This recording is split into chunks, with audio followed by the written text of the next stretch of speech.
সকালে 21শে জুলাইয়ের সভাস্থল পরিদর্শনে মমতা ও কুণালরা।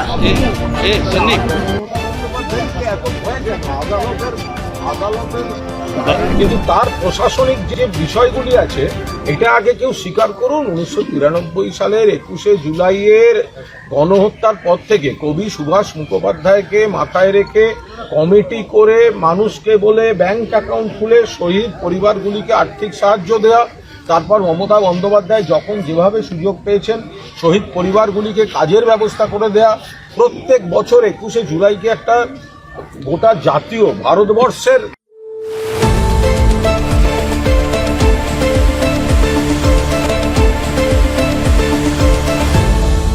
আপনারা দেখছেন এই বেলা বাংলা, শিরোনামে সবার আগে।